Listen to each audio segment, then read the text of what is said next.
दशमस्कन्धः अथ सप्ततितमोऽध्यायः 76th chapter from श्लोका 1. श्रीशुक उवाच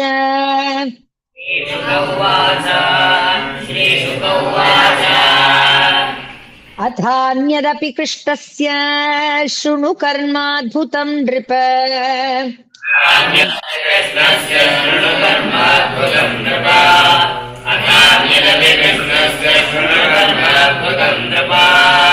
क्रीडान शरीरस्य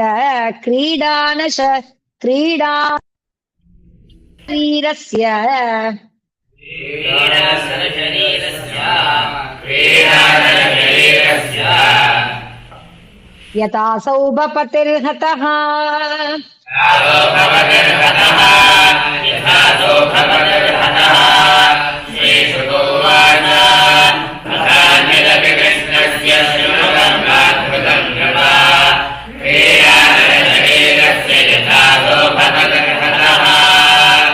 शिशुपालसकशाल्वो रुक्मिण्युद्वाह आगतः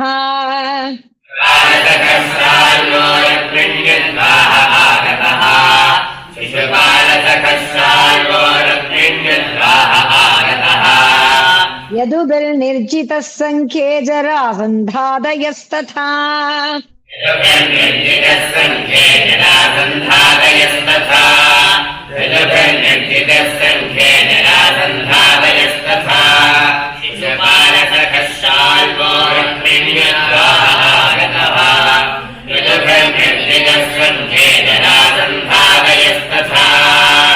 शाल्वः प्रतिज्ञामकरोत् शृण्वतां सर्वभूभुजाम्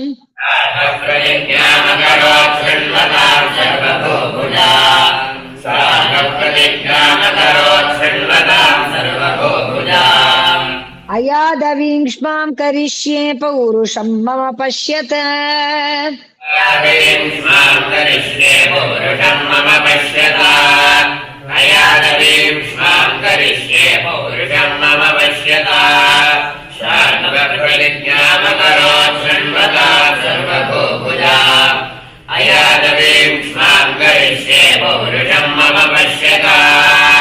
इति मूढः प्रतिज्ञाय देवं पशुपतिं प्रभुम्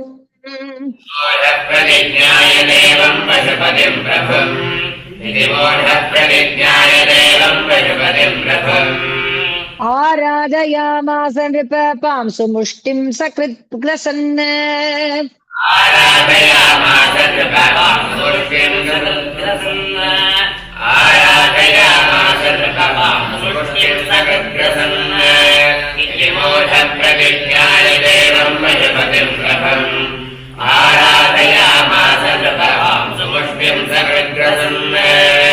संवत्सरान्ते भगवान् आशुतोष उमापतिः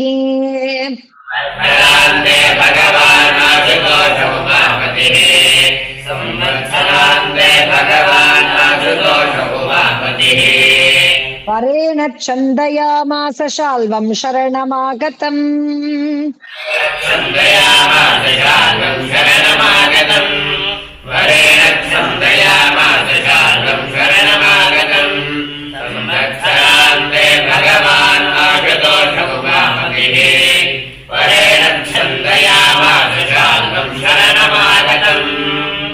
देवासुरमनुष्याणां गन्धर्वोरगरक्षसाम्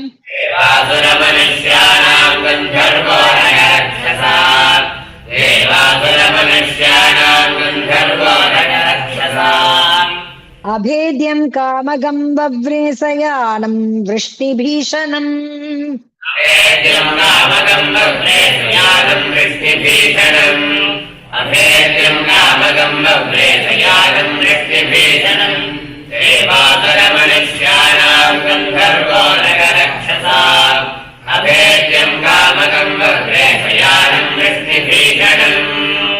ततेति गिरिशादिष्टो मयः परपुरञ्जयः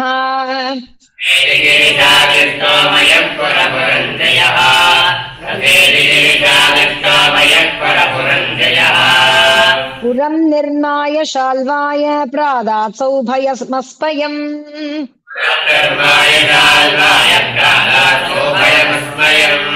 पुरं निर्माय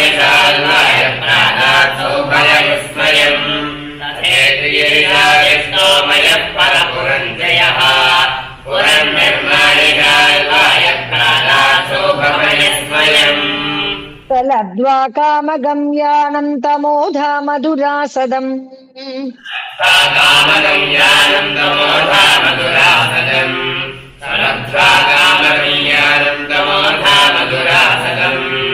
ययौ द्वारवतीं शाल्वो वैरं वृष्टिकृतं स्मरन्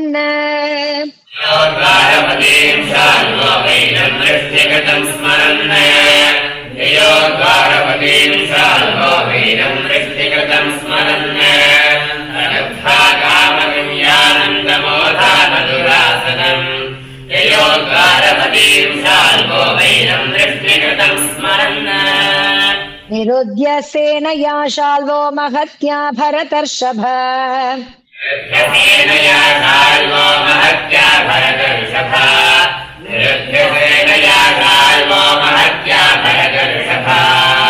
पुरी भवञ्जोपवा पवनानि उद्यानानि च सर्वशः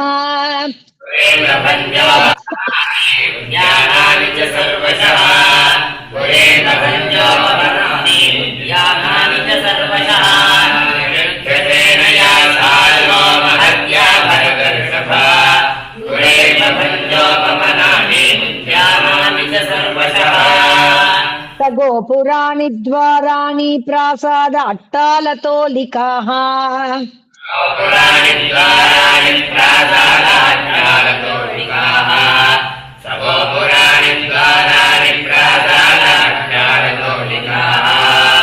विहारान् सविमानाग्र्याणि पेतुः शस्त्रवृष्टयः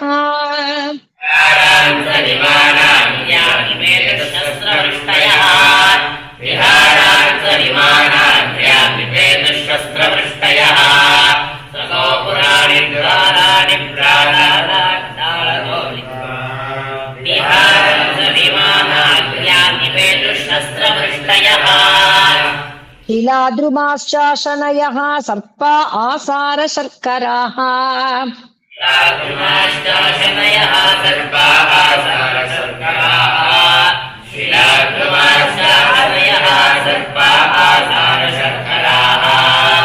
प्रचण्डः चक्रवातो भूत्रजसा आच्छिता आच्छादिता दिशः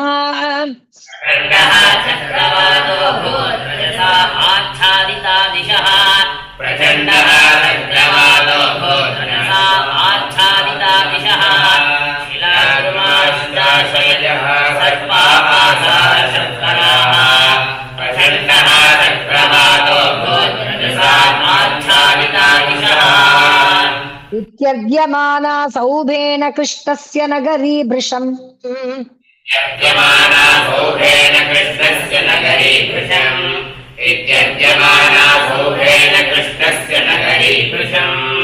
नाभ्यपद्यत शम्राजन् त्रिपुरेण यथा मही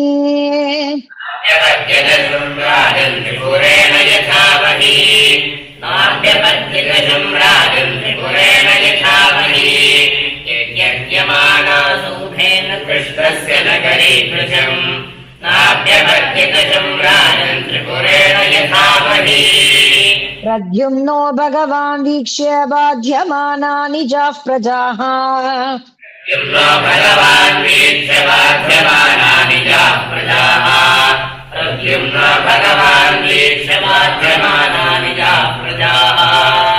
मा वैष्टेति अभ्यदात् वीरो रथारूढो महायशाः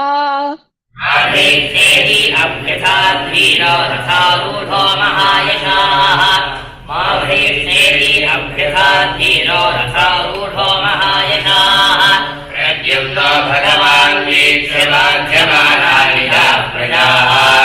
मा वैष्टेति अभ्यदात् वीरो रथारूढो महायशाः सात्यकिश्चारुदेष्टश्च साम्बो क्रूरः सहानुजः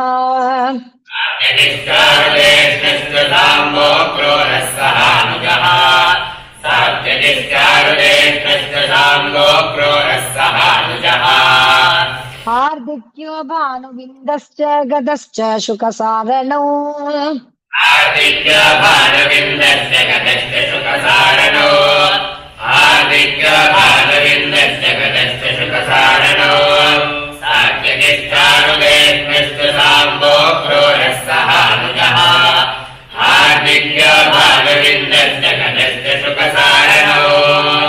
अपरे च महेश्वासा रथयूथपयूथपाः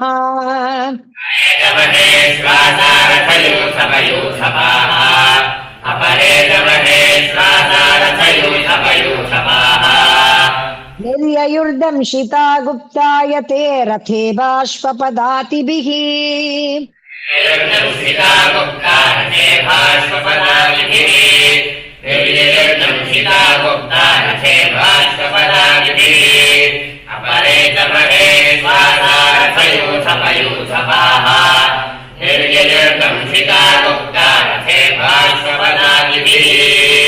ततः प्रववृते युद्धं शाल्वानं यदुभिः सह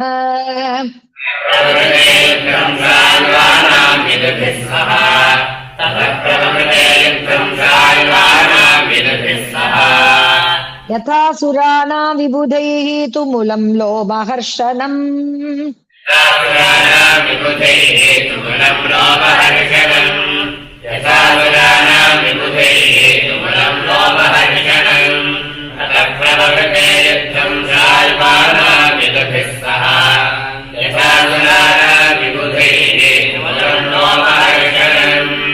ताश्च सौभपतेर्माया दिव्यात्रैरुक्मिणी सुतः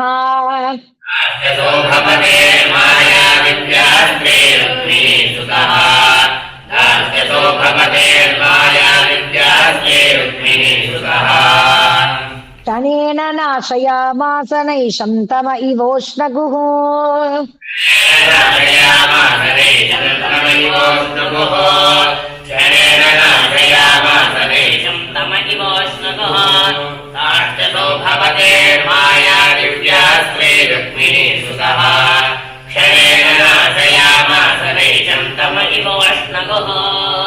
दिव्याद पञ्चविंशत्या स्वर्णपुङ्कैः अयोमुखैः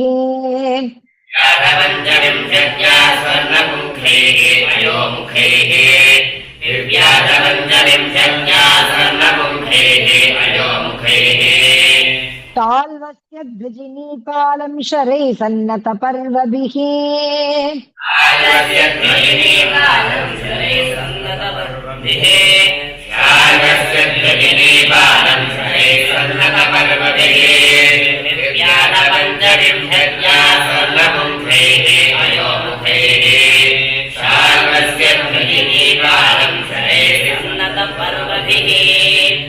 ततेनाताडयच्छाल्वमेकैकेनास्य सैनिकान्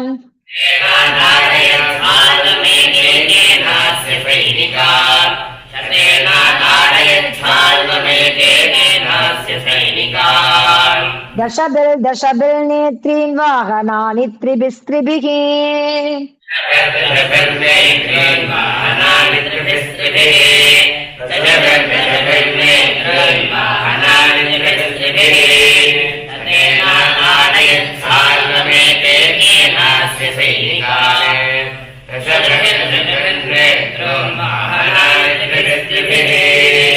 तदद्भुतं महत्कर्म प्रद्युम्नस्य महात्मनः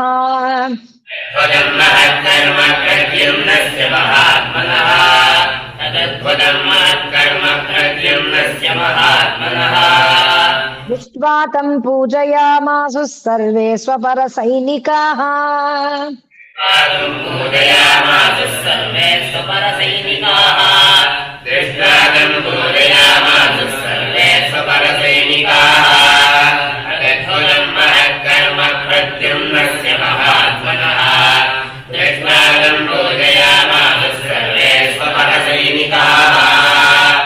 वीरये नमः।